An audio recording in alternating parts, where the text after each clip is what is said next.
지금 유럽과 미국의 교육계가 발칵 뒤집혔습니다. IQ 190의 천재 소녀가 미국 아이비리그 명문 대학들의 입학 제의를 모두 거절하고 한국행을 선택했기 때문인데요. 하버드, 예일, MIT, 스탠포드. 이름만 들어도 가슴 뛰는 세계. 최고의 대학들이 그녀에게 최고 조건의 장학금을 제안했지만 그녀는 단호히 거절했습니다. 이 소식은 CNN, BBC를 비롯한 세계 유수 언론에 보도되며 전 세계 교육계에 충격파를 던졌습니다. 대체 어떤 이유로 이런 선택을 했는지, 그리고 한국에 무엇이 그녀를 매료시켰는지 그 충격적인 이야기를 지금부터 함께 들어보겠습니다. 사연 시작하기 전 여러분들의 구독과 좋아요는 영상 제작에 아주 큰 힘이 됩니다. 부탁드리며 사연 시작하겠습니다. 안녕하세요. 제 이름은 소피아 뮬러입니다. 독일 함부르크 출신의 18살 학생이에요. 저는 평범한 도시 외곽의 소박한 주택에서 태어났지만 제 인생은 결코 평범하지 않았습니다. 어릴 때부터 저는 남달랐어요. 여느 아이들이 동화책을 읽을 나이였던 3살 때 저는 이미 독일어, 영어, 프랑스어, 스페인어, 라틴어 이렇게 5개 언어로 유창하게 대화할 수 있었습니다. 부모님께서는 처음엔 저의 언어 능력이 단순히 흉내내기에 불과하다고 생각하셨어요. 하지만 어느 날 프랑스에서 온 손님과 제가 프랑스어로 철학적 대화를 나누는 모습을 보고 경악하셨다고 합니다. 소피아는 마치 몇 세기를 산 영혼처럼 말했어요. 겨우 3살배기가 실존주의에 대해 논하는 모습은 정말 충격적이었죠. 그때 저희 집을 방문했던 프랑스 교수님의 말씀이었습니다. 4살이 되던 해 저는 체스 챔피언십에서 성인들을 이기기 시작했어요. 5살에는 미적분학을 독학했고 6살에는 양자물리학 이론에 매료되었습니다. 7살 때는 첫 번째 과학 논문을 썼어요. 비록 학술지에 게재되지는 않았지만 여러 대학 교수님들이 그 내용에 감탄했다고 합니다.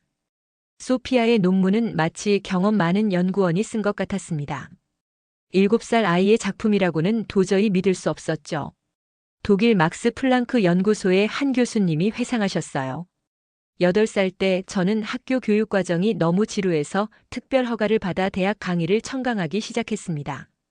10살에는 이미 대학교 2학년 수준의 물리학과 수학 과정을 마스터했어요. 그리고 12살 제 인생의 전환점이 찾아왔습니다. 유럽 영재교육협회에서 IQ 테스트를 제안했고 그 결과는 모두를 놀라게 했어요. 제 IQ는 190, 세계 인구의 99.9999% 이상을 뛰어넘는 점수였습니다. 이 소식은 금세 유럽 전역에 퍼졌고 저는 원치 않게 천재 소녀라는 레이블을 달게 되었어요. 소피아는 아인슈타인 IQ 160보다도 높은 지능을 가진 세기의 천재입니다. 그녀의 두뇌는 인류의 미래를 바꿀 잠재력을 가지고 있습니다. 유럽 영재교육협회장의 발표였어요. 이후로 제 삶은 완전히 바뀌었습니다. 미디어의 관심, 대학들의 러브콜, 연구소들의 초청이 쏟아졌어요. 하지만 저는 그저 제가 좋아하는 공부를 더 하고 싶었을 뿐이었습니다. 제 부모님은 모두 과학자였어요. 아버지는 양자물리학자, 어머니는 신경과학자로 두 분 모두 학문에 대한 열정이 대단하셨습니다. 특히 아버지는 늘 미국 대학들이 세계 최고라고 말씀하셨어요. 소피아, 내가 정말 세계 최고의 교육을 받고 싶다면 미국으로 가야 해. 하버드나 MIT에서 공부하면 너의 재능이 꽃을 피울 거야. 아버지는 자주 그렇게 말씀하셨습니다. 중학교를 뛰어넘고 바로 고등학교에 진학한 저는 과학 올림피아드에서 연속으로 금메달을 땄고 16살에 양자 컴퓨팅에 관한 논문을 저명한 학술지에 게재했습니다. 그때부터 전 세계 대학들이 저에게 관심을 보이기 시작했어요. 하지만 제 마음은 이미 다른 곳을 향하고 있었습니다. 15살 때 우연히 인터넷에서 본 한국의 기술 혁신과 교육 시스템이 저를 완전히 매료시켰어요. 처음에는 K-팝과 한국 드라마로 시작된 단순한 호기심이었지만 곧 한국의 첨단 기술과 혁신적인 연구 환경에 깊은 인상을 받았습니다. 한국이 반도체와 디스플레이 기술에서 세계를 선도하는 이유는 무엇일까? 저는 스스로에게 물었고 그 답을 찾기 위해 한국어 공부를 시작했어요. 놀랍게도 6개월 만에 한국어로 소설을 읽을 정도가 되었습니다. 17살 고등학교 졸업을 앞두고 저는 유럽 최고의 영재로 주목받았습니다. 모든 대학들이 저를 원했고 특히 미국의 아이비리그 대학들은 파격적인 조건을 제시했어요. 전액 장학금은 물론 연구비, 개인 연구실, 심지어 교수진과 동등한 대우까지 약속했습니다. 소피아, 너는 미래의 노벨상 수상자야. 하버드에서 너의 재능을 꽃 피우렴. 하버드 입학처장의 말이었습니다. 모두가 제가 미국행을 선택할 것이라 예상했어요. 아버지도 어머니도 선생님들도. 하지만 그들은 제 마음속에 자리 잡은 또 다른 꿈을 알지 못했습니다. 한국에서 새로운 길을 개척하고 싶다는 열망을. 고등학교 졸업 즈음 저는 예상대로 하버드, 스탠포드, MIT, 예일, 프린스턴, 칼텍 등 세계 최고 대학들로부터 장학금과 함께 입학 제안을 쏟아지듯 받았습니다. 그리고 유럽에서도 옥스포드, 케임브리지, ETH 취리히 등 명문 대학들이 저를 향한 러브콜을 보냈어요. 특히 MIT는 제가 양자 컴퓨팅 분야에서 이미 보여준 성과를 높이 평가하며 박사과정 입학과 동시에 연구팀 합류를 제안했습니다. 소피아 밀러는 세대에 한 번 나올까 말까 한 천재입니다. 우리 대학은 그녀를 위해 특별 프로그램을 준비했습니다. MIT 학장의 공식 성명이었죠. 주요 과학 저널과 교육 매체들은 앞다투어 저에 관한 기사를 실었고 차세대 마리 퀴리, 21세기의 아인슈타인이라는 과장된 별명까지 붙여주었어요. 독일 TV에서는 특집 다큐멘터리를 제작했고 심지어 헐리우드에서는 제 이야기를 바탕으로 한 영화 기획안이 오갔다는 소문도 있었습니다. 집에는 매일같이 대학 입학 담당자들의 전화가 걸려왔고 우편함은 화려한 브로슈어와 입학 제안서로 넘쳐났어요. 부모님, 특히 아버지는 그 모든 관심을 자랑스러워 하셨습니다. 소피아, 이제 내 인생의 가장 중요한 선택을 할 시간이야. 하버드와 MIT 중에서 어디가 더 좋을 것 같니?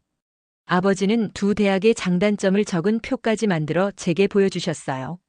그러던 어느 날 저녁 가족 식사 시간에 저는 오랫동안 묻어두었던 제 진짜 꿈을 털어놓기로 결심했습니다. 사실 저는 한국의 서울대학교나 카이스트에 지원하고 싶어요. 그 순간 식탁에 침묵이 내려앉았습니다. 아버지는 포크를 떨어뜨렸고 어머니는 놀란 표정으로 저를 바라보았어요. 뭐라고? 소피아, 농담이겠지? 아버지가 마침내 입을 열었습니다. 농담 아니에요, 아빠. 제가 진지하게 연구했고 한국의 양자 컴퓨팅과 인공지능 분야는 세계 최고 수준이에요. 게다가 그들의 연구 방식과 협업 문화가 저에게 맞을 것 같아요. 아버지는 얼굴이 붉어지셨어요. 말도 안 돼. 한국이라니. 하버드를 거절하고 한국에 간다고. 그건 내 재능을 낭비하는 거야. 어머니는 조금 더 조심스럽게 접근하셨습니다. 소피아, 한국은 너무 멀고 문화적 차이도 클 거야. 언어도 다르고. 내가 적응할 수 있을까? 제가 이미 한국어를 공부했다고 말씀드렸잖아요. 이제는 꽤 유창하게 할 수 있어요. 아버지는 의자에서 벌떡 일어났습니다. 이건 말도 안 되는 소리야. 세계 최고의 대학들이 널 원하는데 왜 굳이 한국이냐고. 아시아 국가들은 서양의 연구를 베끼기만 할 뿐이야. 그들은 창의성이 부족해. 그 말에 저는 깊이 상처받았어요. 아빠, 그건 50년 전 편견이에요. 지금 한국은 양자 컴퓨팅, AI, 반도체, 디스플레이, 배터리 기술에서 세계를 선도하고 있어요. 제가 연구한 자료들을 보여드릴게요. 하지만 아버지는 들으려 하지 않았습니다. 그날 이후 우리 집은 전쟁터가 되었어요. 아버지는 매일 한국의 교육 시스템을 비판하는 기사들을 프린트해 제게 보여주셨고 친척들까지 동원해 저를 설득하려 했습니다. 학교에서도 상황은 비슷했어요.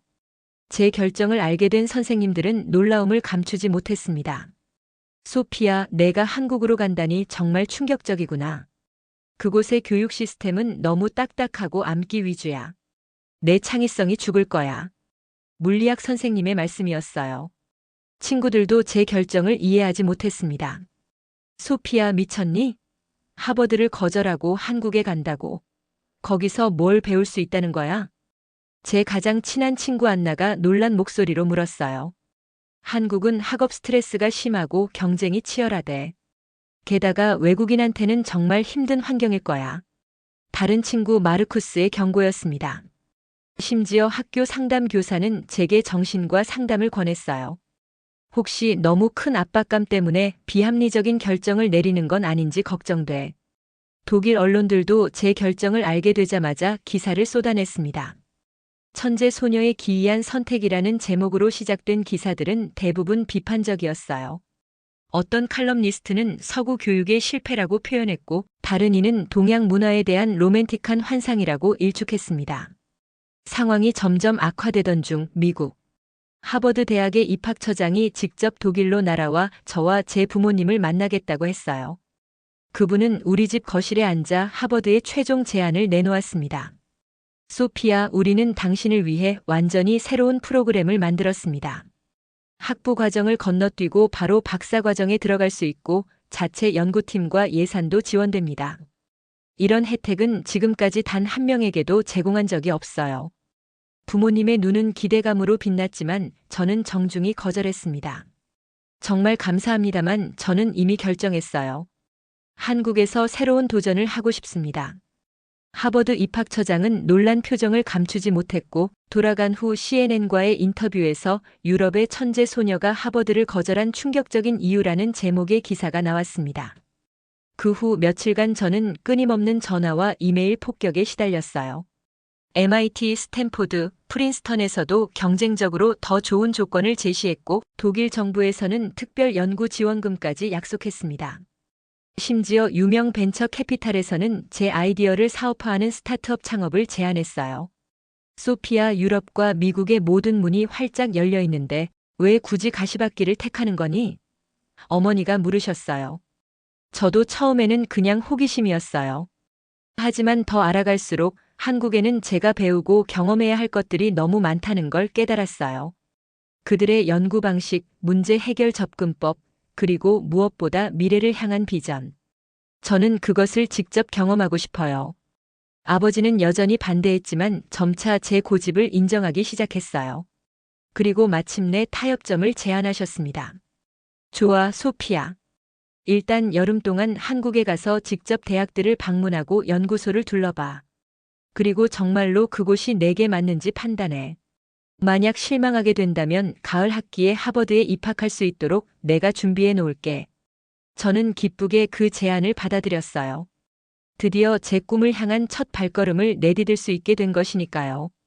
졸업식 날 교장 선생님은 제 이름을 호명하며 특별 연설을 부탁했습니다. 단상에 올라 학교 전체와 방문객들 앞에서 제 결정에 대해 처음으로 공개적으로 말하는 순간이었어요. 저는 오늘 여러분께 말씀드리고 싶습니다. 지식과 혁신에는 국경이 없다고요. 세계 최고의 교육과 연구는 더 이상 특정 나라나 대학의 전유물이 아닙니다. 저는 한국에서 새로운 관점과 방법론을 배우고 언젠가 그 지식을 가지고 돌아와 독일과 유럽의 발전에 기여하고 싶습니다. 제 선택이 이상하게 보일지 모르지만 이것이 제가 진정으로 원하는 길입니다. 연설이 끝나자 기대와 달리 많은 학생들과 부모님들이 박수를 보내주었어요. 그리고 놀랍게도 교장 선생님께서 마이크를 들고 말씀하셨습니다. 소피아의 용기에 박수를 보냅니다. 그녀는 우리에게 세계를 새로운 시각으로 바라보는 법을 가르쳐 주었습니다. 때로는 가장 빛나는 길이 가장 덜 여행된 길일 수도 있습니다. 그날 저녁 집으로 돌아오는 길에 아버지는 오랜만에 저를 꼭 안아주셨어요. 내가 무엇을 선택하든 넌 여전히 내 자랑스러운 딸이야. 한국에서 세계를 놀라게 할 일을 해내길 바란다. 그렇게 저는 드디어 가족과 친구들의 축복 속에 한국으로 향하는 비행기 표를 예약했습니다. 유럽과 미국의 언론들은 여전히 제 결정을 의아해했지만 이제는 조금씩 새로운 글로벌 교육 트렌드의 시작이라는 관점에서 다루기 시작했어요. 비행기를 타기 전날 밤 저는 창문 밖 별들을 바라보며 생각했습니다. 이제 정말 새로운 여정이 시작되는구나. 두렵지만 이것이 내가 가야 할 길이라는 확신이 들어. 드디어 그날이 왔습니다. 독일 함부르크 국제공항에서 가족들과 작별 인사를 나누는 순간 설렘과 두려움이 교차했어요. 아버지는 마지막까지 언제든 마음이 바뀌면 전화해라고 말씀하셨지만 어머니의 눈빛에서는 묘한 자부심이 느껴졌습니다. 내 심장이 이끄는 대로 따르렴 어머니가 제 귀에 속삭이셨어요. 비행기 안에서 저는 한국에 대해 공부했던 모든 자료를 다시 한번 훑어보았습니다.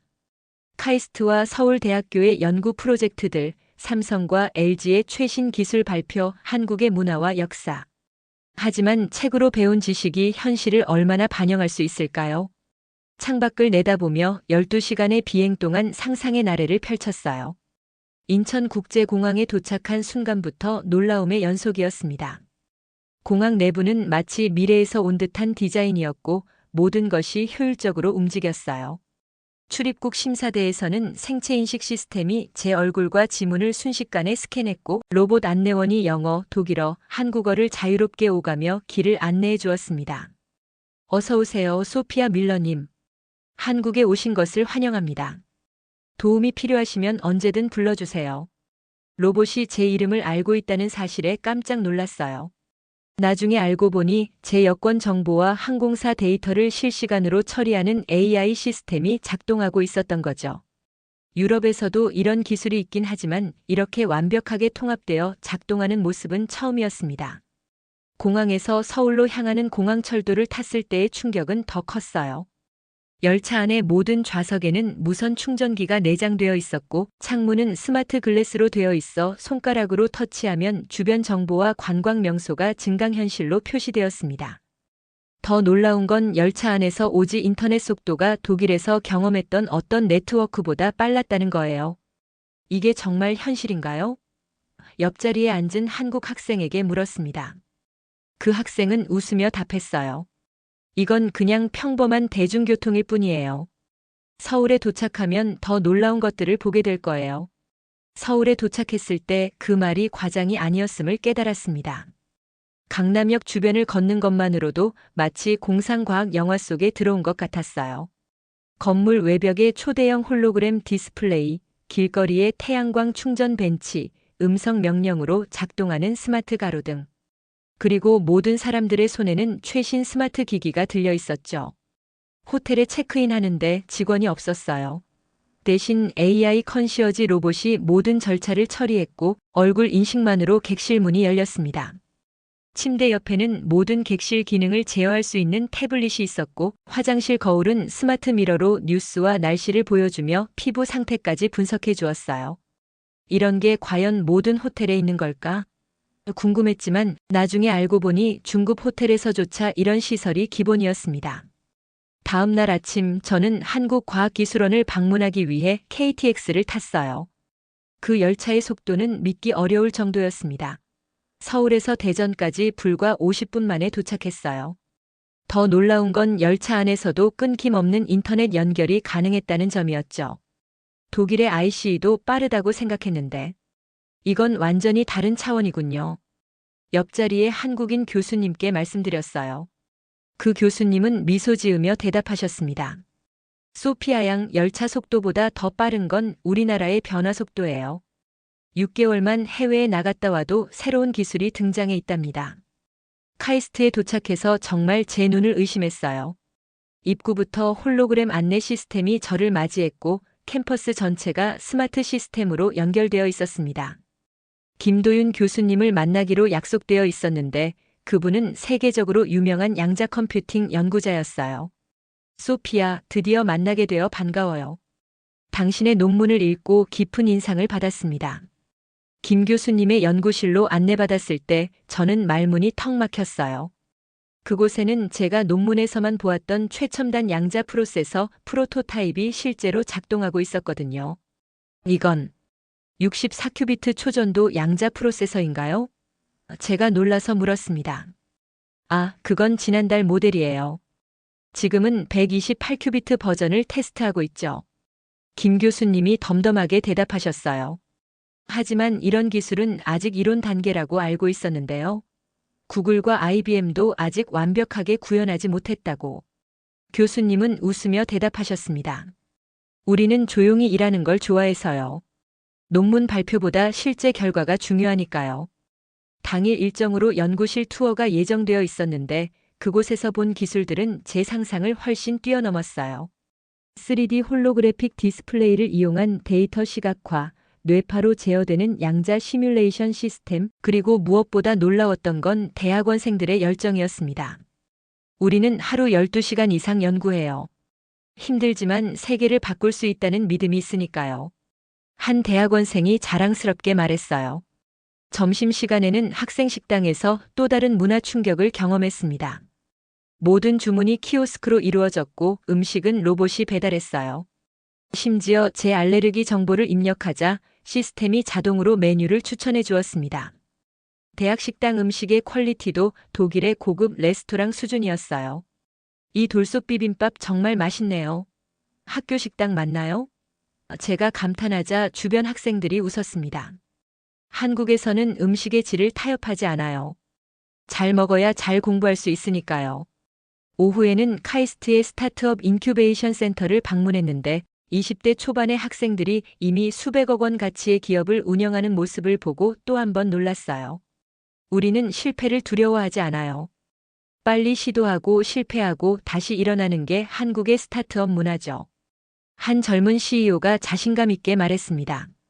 그날 저녁 서울로 돌아오는 KTX 안에서 저는 그날의 경험을 정리해 보았어요. 한국의 기술력은 단순히 선진국 수준이 아니라 여러 분야에서 세계를 선도하고 있었습니다. 특히 양자 컴퓨팅과 AI 통합 기술은 제가 독일과 미국에서 접한 것보다 최소 3년에서 5년은 앞서 있다고 느꼈어요. 다음 날은 서울대학교를 방문했는데 캠퍼스의 아름다움에 먼저 감탄했습니다. 최첨단 건물들이 울창한 나무들 사이에 조화롭게 자리 잡고 있었고 모든 강의실은 스마트 교육 시스템으로 무장하고 있었어요. 우리 대학은 전통과 혁신이 공존하는 곳입니다. 600년 역사의 조선시대 성균관 정신을 이어받으면서도 미래 기술을 선도하고 있죠. 이성훈 교수님이 자랑스럽게 설명해 주셨어요. 서울대 인공지능연구센터에서 또 다른 놀라운 기술을 목격했습니다. 감정을 인식하고 공감할 수 있는 AI 시스템, 실시간으로 수십 개 언어를 번역하는 신경망 모델, 그리고 가장 인상적이었던 건 뇌 컴퓨터 인터페이스였어요. 생각만으로 컴퓨터를 제어할 수 있다고요? 제가 믿기지 않아 물었습니다. 네, 아직 초기 단계지만 이미 중증 장애인 환자들에게 적용해 놀라운 결과를 얻고 있어요. 3년 내로 상용화될 예정입니다. 연구원이 자신감 있게 대답했어요. 가장 인상 깊었던 건 학생들과의 대화였습니다.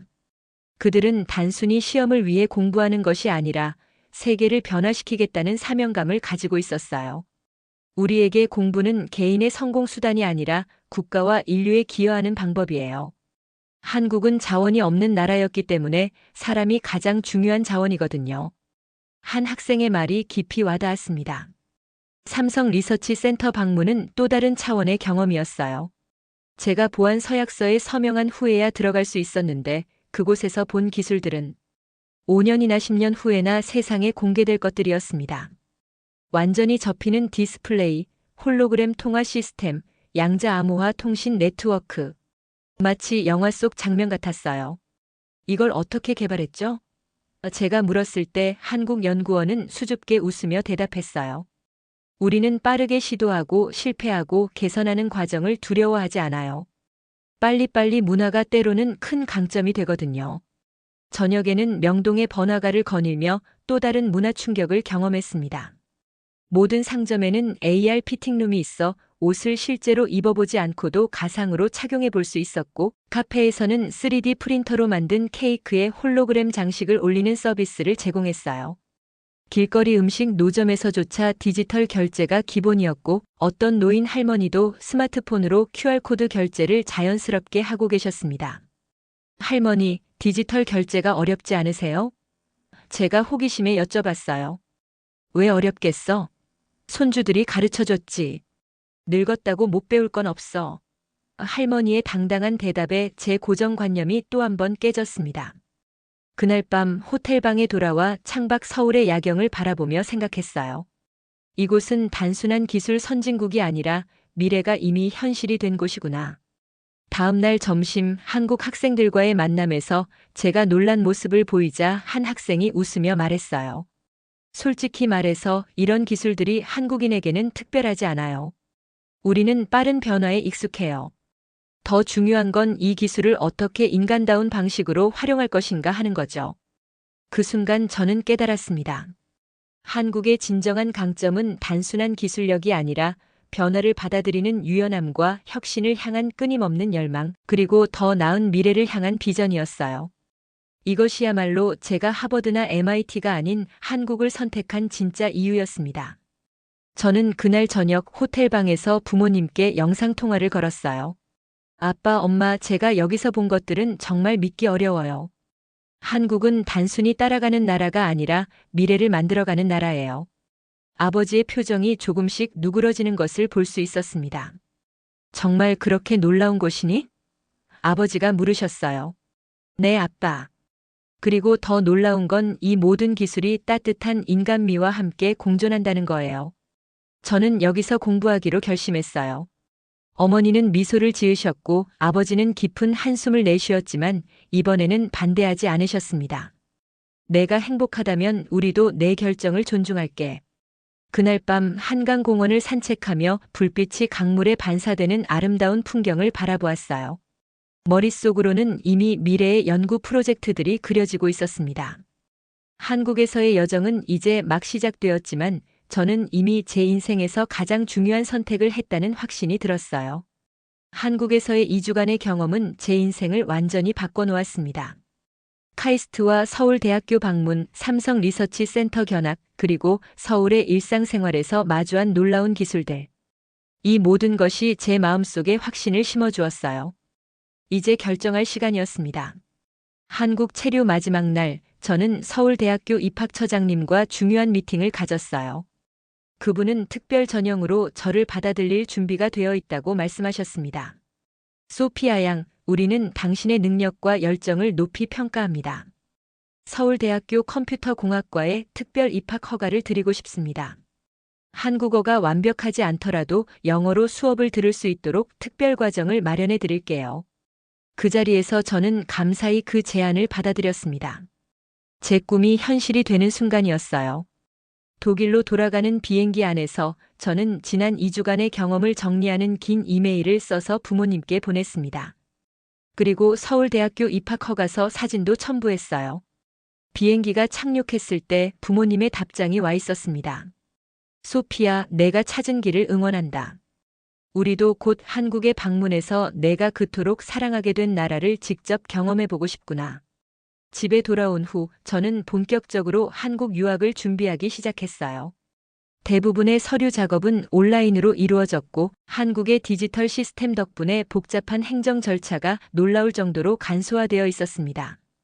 그리고 뜻밖의 일이 일어났어요. 제가 한국행을 결심했다는 소식이 전 세계 언론에 퍼지면서 다른 유럽 학생들이 저에게 연락해오기 시작했습니다. 많은 이들이 저의 결정 이유를 궁금해했고 저는 기꺼이 제 경험을 공유했어요. 한국은 단순히 기술이 발달한 나라가 아니에요. 그곳에서는 인간의 창의성과 열정이 기술과 만나 경이로운 시너지를 일으키고 있어요. 몇 주 후 BBC에서 저와 인터뷰를 요청했고 그 방송은 유럽 전역에 방영되었습니다. 인터뷰에서 저는 한국의 교육 시스템과 연구 환경의 장점을 솔직하게 이야기했어요. 유럽과 미국의 대학들은 오랜 역사와 전통을 자랑하지만 때로는 그 무게가 혁신을 방해하기도 합니다. 반면 한국은 전통을 존중하면서도 미래를 향해 과감하게 도전하는 균형을 갖추고 있어요. 그 인터뷰 이후 저를 바라보는 시선에 변화가 생겼습니다. 처음에는 엉뚱한 선택을 한 괴짜 천재로 여겨졌지만 이제는 글로벌 교육 트렌드의 선구자로 불리기 시작했어요. 심지어 하버드 대학에서는 아시아 고등교육 시스템에 대한 연구 프로젝트를 시작했다는 소식도 들렸습니다. 출국을 일주일 앞둔 날 저희 집에서 작별 파티가 열렸어요. 놀랍게도 많은 친구들과 선생님들이 이제는 제 결정을 응원해 주셨습니다. 소피아, 너의 용기가 우리에게 새로운 시각을 알려줬어. 앞으로도 내 직감을 믿고 나아가길 바래. 물리학 선생님이 따뜻하게 말씀해 주셨어요. 심지어 저를 가장 적극적으로 말렸던 친구 안나도 입장을 바꿨습니다. 솔직히 처음에는 내가 미쳤다고 생각했어. 하지만 이제 보니 내가 우리보다 한 발 앞서 생각했던 거네. 나도 졸업하면 한국의 교환학생으로 지원해 볼까 해. 드디어 한국으로 떠나는 날 공항에는 가족뿐만 아니라 언론사들도 몰려왔어요. 이제 저는 그저 한 명의 학생이 아니라 글로벌 교육의 새로운 가능성을 상징하는 인물이 되어 있었습니다. 아버지는 마지막 순간에 저를 꼭 안아주시며 속삭이셨어요. 내가 자랑스럽다, 소피야. 때로는 편안한 길이 아닌 옳은 길을 선택하는 용기가 필요하지. 내가 그 용기를 보여주었어. 서울에 도착해 첫 학기를 시작하고 몇 개월이 지났습니다. 저는 서울대학교 양자컴퓨팅 연구팀에 합류하여 놀라운 발전을 이루고 있었어요. 한국어도 빠르게 늘어 이제는 일상 대화는 물론 학술 토론도 가능해졌습니다.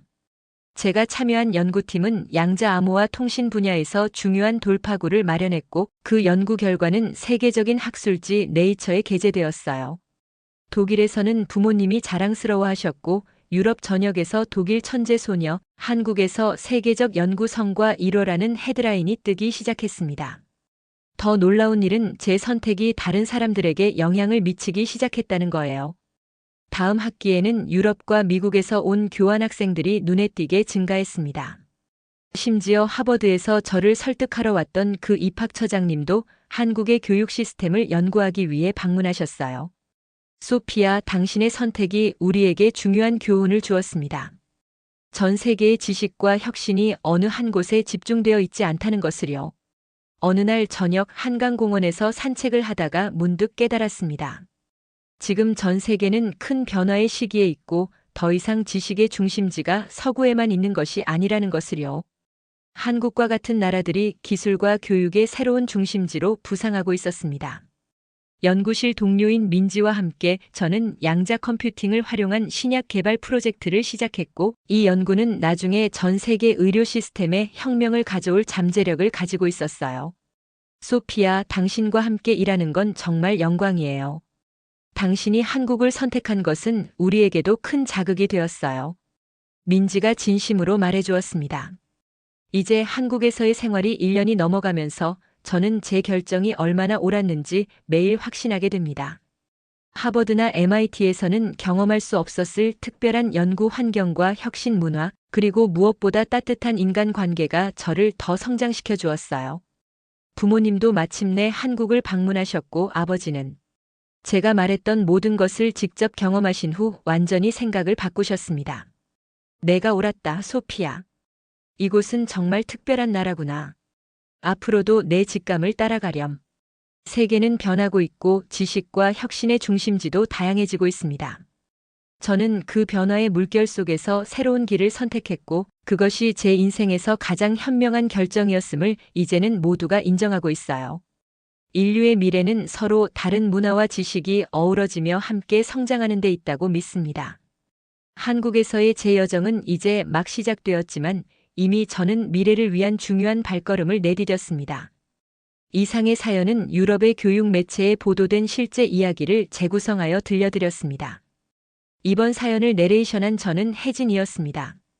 오늘 사연 어떠셨는지요?